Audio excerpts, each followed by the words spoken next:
Welcome to an investigation unlike any other. The mystery that has haunted Long Island for over a decade. This is the story of the Long Island serial killer, a case steeped in secrets, covered by shadows, and filled with chilling questions. Whether you're a first-time viewer, or a returning one, prepare yourself for a journey into the darkness as we uncover the long-hidden truths behind these murders.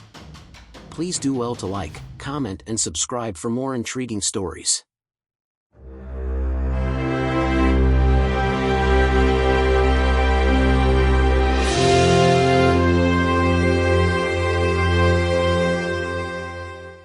The air over Long Island's South Shore is thick with an eerie silence. It's a place where the ocean meets the land in tranquil harmony, and communities stretch from busy towns to isolated beaches. On the surface, it seems like a typical peaceful American coast, but beneath it, a terrifying enigma lurks, one that has plagued residents, law enforcement, and families for decades. We're talking about the Long Island serial killer, a ruthless predator whose identity remains unknown. It all began with the disappearance of a woman named Shannan Gilbert, whose name would later become linked to one of the most perplexing and chilling cases in modern history. But to truly understand the depths of this case, we must first go back to the quiet summer of 2010, when the search for Shannan would uncover something far more sinister than anyone could have imagined.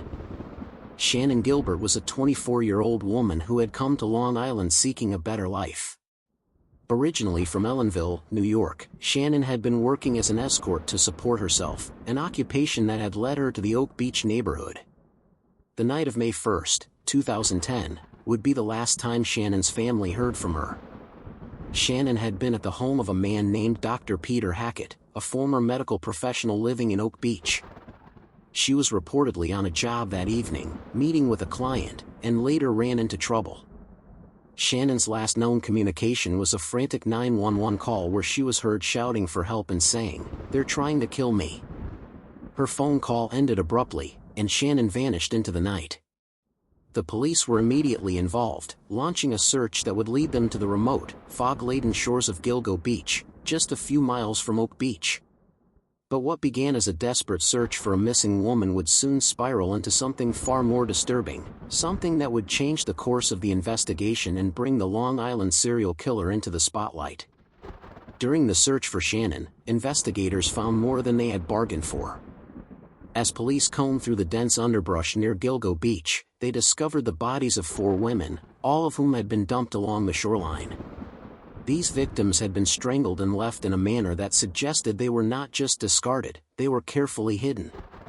The women, who had been working as escorts, were found in similar conditions. Their bodies were decomposed, but some of their belongings, such as clothes and personal items, were left scattered around them. The location, hidden in the brush by a remote beach, was not an accident, it was a calculated decision. The killer, it seemed, knew exactly how to hide his victims in plain sight. But the discovery didn't end there. As the investigation continued, more bodies were uncovered. A total of 10 victims would be attributed to the Long Island serial killer case over the following years, though some believe the killer may have murdered even more women whose bodies have yet to be discovered.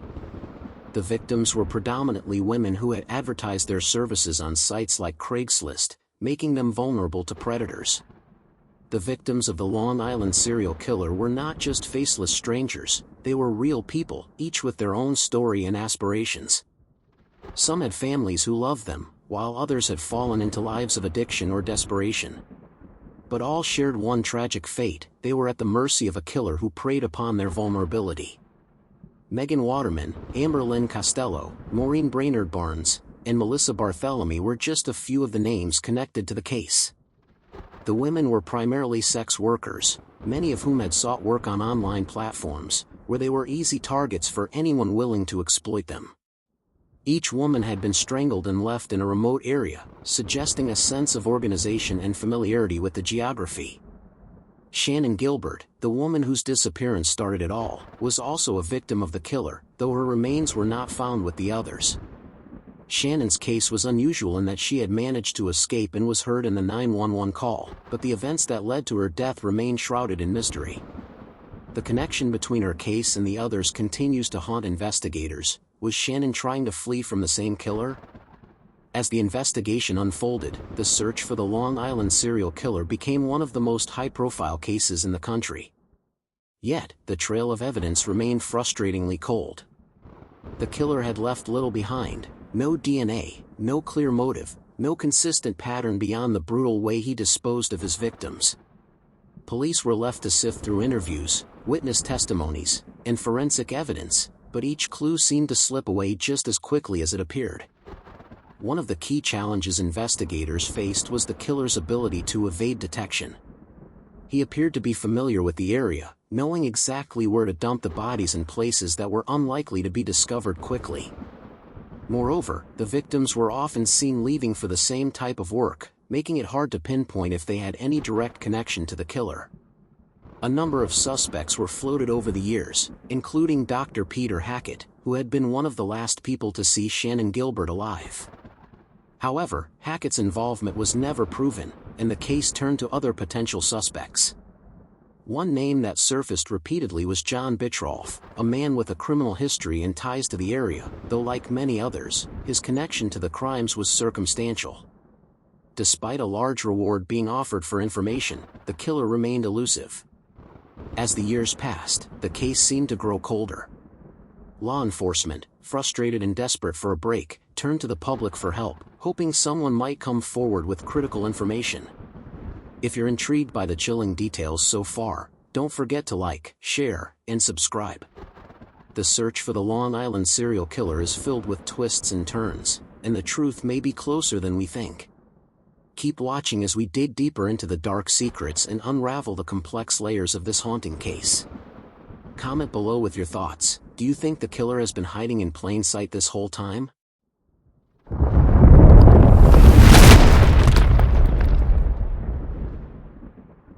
The search for the Long Island serial killer didn't just stun the families of the victims, it also rattled the entire Long Island community.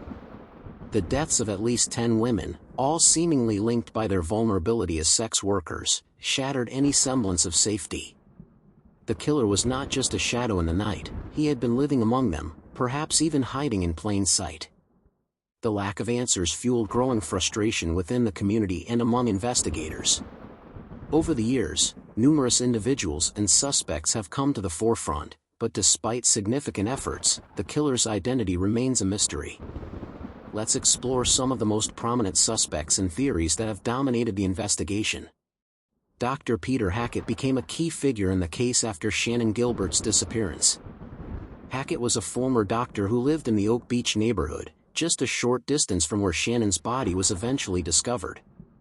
Hackett had reportedly been the last person to see Shannan alive before she went missing, making him an immediate person of interest. According to Shannan's family, Hackett had allegedly told them that Shannan had been involved in some sort of emergency medical situation. This was strange, as no emergency had been reported by anyone at the time. In addition to his odd behavior, Hackett's property was within close proximity to where the bodies of the other victims were found, adding more suspicion. Hackett was questioned by the police, but there were no concrete leads linking him directly to the murders. Though some believe he may have known more than he let on, others argue that he was merely an eccentric doctor whose involvement was blown out of proportion.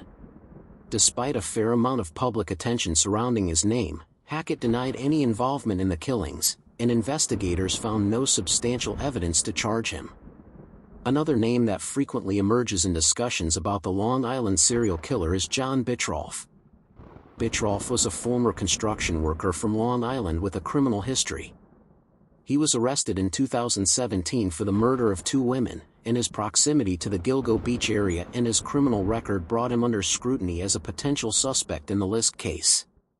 Bittrolff's connection to the case stems from a couple of key factors: first, his residence in nearby East Patchogue, and second, his violent past.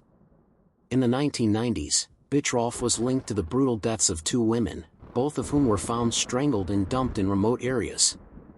Though Bittrolff was convicted of the earlier murders, investigators have struggled to directly connect him to the Long Island killings. His case is controversial because, although his history is disturbing and he had some connection to the area, there was no solid forensic evidence linking him to the victims found in Gilgo Beach. Still, his involvement in the case raises critical questions. Could the Long Island serial killer be someone with a history of violence who slipped through the cracks for years? The idea of a serial killer with a criminal past blending into the fabric of the community is a common thread in the case, but without definitive proof, Bitrolf's name remains one of many possibilities. As the investigation continued, several theories about the killer's identity began to emerge. The most unsettling aspect of the case is how the killer seemed to evade detection for such an extended period. The manner in which the bodies were disposed of, the care taken to hide them, and the lack of immediate leads point to someone with a local knowledge of the area and perhaps even the law enforcement system. One of the most chilling theories is that the killer might have ties to law enforcement or local authorities. This would explain the killer's ability to remain hidden for so long, as someone familiar with police procedures could avoid suspicion. Some theorists have speculated that the killer may have used his knowledge to cover his tracks, ensuring that the police never found enough evidence to make an arrest. If the killer was a law enforcement officer, or had connections within that system, he might have been able to operate under the radar, making it difficult for investigators to close in on him. Another theory points to a serial killer with a high degree of control over his victims, who may have chosen them not just for their vulnerability but also for a sense of power. The fact that many of the victims were sex workers who advertised online suggests that the killer might have been someone who knew how to exploit women in difficult circumstances. This theory suggests that the killer was not just targeting random victims but possibly selecting them with a careful, deliberate pattern in mind. While many theories focus on the killer's identity, others consider the possibility that the Lisk might be someone who blends seamlessly into the local community. The area surrounding Gilgo Beach, Oak Beach, and Fire Island is made up of tight-knit communities, where many people knew each other. Could the killer be someone who worked in these neighborhoods, perhaps even having contact with the women in the area? This theory raises the unsettling possibility that the killer could have been a regular presence in the very places where the women lived and worked. Some investigators have suggested that the killer could have been someone who had access to secluded locations along the beach, someone with knowledge of the terrain and the ability to hide bodies without drawing attention. Given that the majority of the bodies were found along the coastline, it's possible that the killer was familiar with the area and knew exactly where to dispose of the remains without them being discovered immediately. Despite the many suspects, theories, and public interest, the Long Island serial killer case remains unsolved. No definitive arrest has been made, and the killer's identity is still shrouded in mystery. For the families of the victims, this uncertainty is an endless source of pain. They live with the haunting question: who took their loved ones, and why? The fact that the case has remained unsolved for over a decade only intensifies the emotional toll on those who are still waiting for justice. With each new theory and potential lead, hope flickers briefly, only to fade again as another dead end emerges. As investigators continue to pursue new leads, the possibility that DNA technology, forensic breakthroughs, or new witnesses could provide the answers remains. But for now, the Long Island serial killer continues to live in the shadows, a ghost haunting the communities of Long Island. If you're following the twists and turns of the Long Island serial killer case, be sure to like, subscribe, and share to stay updated as we dig deeper into the most chilling aspects of this ongoing mystery. Comment below with your thoughts on the suspects and theories we've discussed.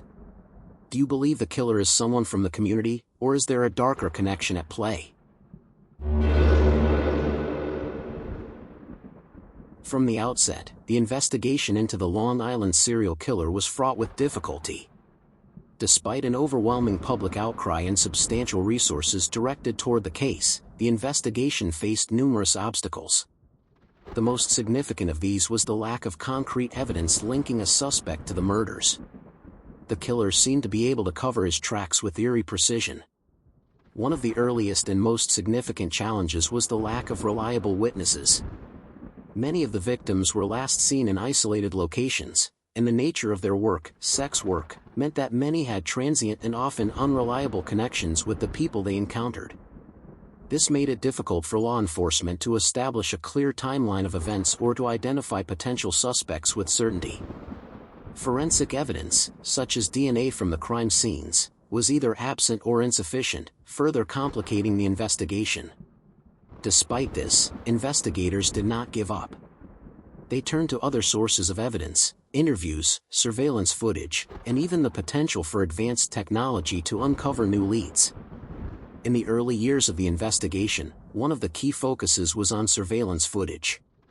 Gilgo Beach, being a popular spot for locals and tourists alike, had been a place where surveillance cameras were already in place. However, none of the footage directly pointed to the killer's identity, and investigators found themselves at a standstill. Despite the frustrating lack of footage, the police continued to interview witnesses and potential suspects, hoping that a breakthrough would come from the people who were closest to the victims. But even this proved difficult. Many of the victims had engaged with strangers through online platforms, leaving little trace of their interactions, and some witnesses who came forward had contradicting statements, further muddying the waters. As time passed and the case went cold, the media attention on the murders began to wane. While this might have signaled the end for some investigations, the Long Island serial killer case remained a lingering enigma. It seemed to have slipped off the public radar, but for those closest to the victims, the fight for justice continued, often in the face of overwhelming silence. In recent years, advances in DNA analysis and forensic technology have provided a glimmer of hope for solving the case. In particular, the use of more sophisticated methods like genetic genealogy, a technique that has revolutionized cold case investigations, has brought new hope for the identification of the killer. This method, which has been used to solve multiple cold cases across the United States, involves comparing DNA found at crime scenes with genetic databases to find potential matches. The Gilgo Beach area, where the bodies were found, was one of the first locations where law enforcement began experimenting with this new technology. Although no direct matches have been made yet, investigators remain hopeful that genetic genealogy could eventually lead them to the killer. However, using this technique takes time. It's a slow process that requires patience, and the killer may still remain elusive for years. While the official investigation continues to face difficulties, private investigators and true crime enthusiasts have also contributed to the search for the Long Island serial killer. These individuals have conducted their own research, pored over the case files, and often worked to track down leads that law enforcement may have missed. One of the most striking aspects of the case is the public's unwavering interest in the mystery. In 2016, true crime podcasts and documentaries about the Long Island serial killer began to surface, each presenting new theories and suspect profiles. These media outlets, though not directly linked to the investigation, have kept public interest alive, sparking online communities that discuss, debate, and propose new possibilities. These outlets also serve as a forum for those who might have information but are hesitant to come forward to law enforcement. Some have criticized this form of amateur sleuthing, but others argue that it has kept the case alive in the public's consciousness. As a result, new tips continue to trickle in, and some of these tips have led to further investigation into long-forgotten aspects of the case. One of the more frustrating aspects of the Long Island serial killer case is the difficulty in establishing a clear motive or pattern beyond the general modus operandi. While all the victims were women, most of whom were sex workers, the killings did not follow the traditional patterns seen in many serial murders. In some cases, serial killers target victims who have a specific connection to them, either psychological or physical, but this was not immediately evident in the Lisk case. The methodical nature of the killings, strangulation, followed by careful disposal of the bodies in remote locations, suggests that the killer was calculating, yet there was no clear pattern of personal interaction with the victims. This has led investigators to question whether the killer was targeting these women for personal reasons, or whether their status as sex workers was simply a matter of opportunity. If it was indeed an opportunistic pattern, the killer's choice of victims may have been random, or it could have been part of a greater psychological need to exert power over vulnerable women. In the absence of a clear motive, investigators have been left with the challenge of piecing together these isolated deaths into one cohesive narrative. Was it a single killer with a specific fixation on women? Or was the killer simply a man who preyed upon women he could easily control, leaving little trace behind? These questions continue to hang in the air, unanswered. As we continue to follow the trail of clues and dead ends in this haunting case, make sure you like, share, and subscribe for updates on the latest developments. The Long Island serial killer case is far from over, and each new breakthrough brings us closer to the truth. Comment below, what do you think could finally crack this case wide open? One of the most unsettling possibilities is that the Long Island serial killer might be someone who is intimately familiar with the victims in the area. This theory suggests that the killer is not a faceless stranger but rather someone who had a specific connection to the women he targeted.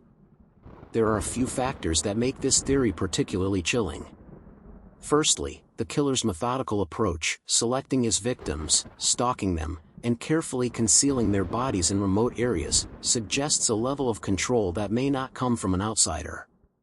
Many serial killers who target vulnerable individuals, such as sex workers, often choose victims who are isolated, easy to find, and easy to overpower. The killer's ability to dispose of the bodies in secluded spots like Gilgo Beach and Oak Beach indicates that he may have had extensive knowledge of the area, knowledge that goes beyond that of a casual visitor. He could be someone who regularly frequented these locations and knew how to evade detection by law enforcement. This theory opens the unsettling possibility that the killer was someone who lived or worked within the local community, someone who had the opportunity to observe the victims' habits and knew their vulnerabilities. Could the killer have been a neighbor, local businessman, or even someone involved in the lives of these women, perhaps even a regular customer? Another reason this theory remains so prominent is the fact that Shannon Gilbert, the woman whose disappearance first brought attention to the case, was heard in her 911 call saying, "They're trying to kill me." Her desperate plea and erratic behavior, coupled with her knowledge of the area, suggests that the killer may have been someone she knew or had encountered in some capacity. The proximity of the victims' bodies to Oak Beach and Gilgo Beach, areas known for their privacy and seclusion, suggests that the killer may have been someone who understood how to navigate these locations with ease. The thought that the killer might have been able to blend into the local community for years, evading suspicion, is a chilling reality that casts doubt on the innocence of those living nearby. Understanding the psychology of the Long Island serial killer is one of the most crucial pieces in unraveling the mystery. Based on the pattern of the killings and the nature of the victims, several psychological profiles have been proposed by criminal psychologists and law enforcement experts. One widely considered theory is that the killer could be a power control type, someone who is driven by a deep-seated need for dominance over his victims. Serial killers with this profile typically target vulnerable individuals, often those who are marginalized, because they see them as easy prey. The fact that the victims were primarily sex workers, many of whom struggled with addiction and poverty, could point to a killer who took pleasure in exerting power over these women, viewing them as disposable. The manner in which the bodies were disposed of also speaks to this need for control. The killer's ability to conceal the remains in remote, difficult-to-reach areas suggests an obsessive desire to maintain power over his victims even after their deaths.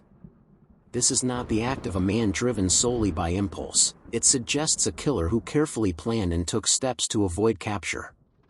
Another theory is that the killer's behavior could indicate narcissistic traits, including a lack of empathy for his victims and an inflated sense of superiority. Narcissistic serial killers often take pleasure in the notoriety of their crimes and may leave clues for law enforcement to follow, only to remain just out of reach, further elevating their sense of power. It's possible that the killer could be watching the investigation unfold, enjoying the attention while knowing that the truth remains hidden. This kind of psychological profile points to a loner, someone who could have difficulty forming meaningful relationships and might resort to violent fantasies to assert control over others. The ability to hide in plain sight while keeping the investigation at bay could further suggest that the killer is someone who enjoys the cat-and-mouse aspect of evading law enforcement. The Long Island serial killer case has had a profound and lasting impact, not just on the families of the victims, but on the larger public and the community of Long Island itself. The media has played a significant role in keeping the case alive, often delving into the darkest corners of the investigation and raising awareness about the vulnerability of sex workers and marginalized individuals. The media's portrayal of the case has helped keep the story in the public eye, with numerous articles, documentaries, and podcasts delving deeper into the psychology of the killer, the investigation's setbacks, and the victims' stories. The visibility of the case has not only sparked public interest but has also led to calls for better protections for sex workers and a re-evaluation of how these victims are treated by society and law enforcement. For the victims' families, this media attention has been both a blessing and a curse. While it has kept the case from fading into obscurity, it has also reopened old wounds. The Smart family, for instance, continues to advocate for justice for Shannon Gilbert, hoping that the ongoing media coverage will lead to new information and eventual closure. Yet, with no arrests and no clear answers, the constant exposure to their loved ones' tragic deaths can be emotionally draining. The investigation has also impacted the Long Island community at large. What was once a peaceful, coastal region has become synonymous with a brutal, unsolved mystery. The fear that the killer may still be active, watching, and waiting, looms over the towns and cities that line the South Shore. Many are left wondering, how many more are there? Who else has the killer preyed on? Is he still out there, blending into the fabric of the community, undetected? At the heart of this investigation lies the unrelenting search for justice. The victims, often overlooked due to their professions and social status, are not just numbers in a criminal investigation. They are human beings with families, dreams, and lives that were cut short. The Long Island serial killer case underscores the tragedy of society's neglect of vulnerable people, especially women in marginalized professions, and how this neglect often results in their victimization. The families of the victims have not given up hope, even after years of frustration. They continue to fight for answers, for closure, and for the truth that has remained out of reach for so long. Whether through continued investigation, new leads, or the use of emerging forensic technologies, the hope is that one day the identity of the Long Island serial killer will be revealed, and justice will finally be served.